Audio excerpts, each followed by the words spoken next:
Hello నమస్తే అందరికీ. అందరూ ఎలా ఉన్నారు? బాగున్నారు? నేనైతే చాలా బాగున్నాను. ఇవాళ టాపిక్ అయితే కళ గురించి. ఒకప్పుడు కళ అనగానే కళా పోషకులు, కళా నైపుణ్యులు, కళాకారులు అనేవారు. కానీ ఇప్పుడున్న జనరేషన్‌లో కళకి కాళ్ళొచ్చి నడుచుకుంటూ వెళ్ళిపోయిందో, లేదంటే రెక్కలొచ్చి ఎగురుకుంటూ వెళ్ళిపోయిందో తెలీదు గానీ, కళ అనగానే పిల్లలందరూ నాకు కల్లోకి దెయ్యమొచ్చింది, కల్లోకి దేవుడొచ్చారనేలా తయారయ్యారనమాట. ఒకవేళ మీకు కళల గురించి మీ పిల్లలతో డిస్కస్ చేసే టైం లేకపోతే, కనీసం కలలు కనేవైన అబ్దుల్ కలాం లాంటి కలలు కలమనండి. పడుకునే కలలు కాదు. ఎందుకిలా చెప్తున్నానంటే, కళలు అంతరించిపోతున్నాయనేసి నా ఒపీనియన్. మీ ఒపీనియన్ ఏంటనేది కామెంట్ చేయండి. ఎందుకు అనేది ఒక ఎగ్జాంపుల్ చెప్తాను. నేను కళ అనగానే మీరు నిద్దట్లో వచ్చే కళ అనుకున్న వాళ్ళు ఎవరైనా ఉంటే ఖచ్చితంగా కింద కామెంట్ చేయండి. ఇంతకీ ఇంత సోది చెప్తున్నావు, నీ కొడుక్కి నువ్వు నేర్పిస్తున్నావు అని ఎవరైనా అనుకోవచ్చు.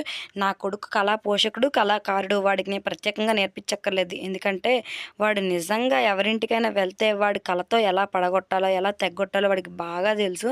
నేనేమి వాడికి ప్రత్యేకంగా నేర్పించక్కర్లేదు. మా అబ్బాయి గురించి ఎక్కువ పొగుడుతున్నానని మాత్రం అస్సలు అనుకోకండి. వాడి గురించి నిజం చెప్పాను. నా వీడియోస్ నచ్చితే ప్లీజ్ డూ సబ్స్క్రైబ్ అండ్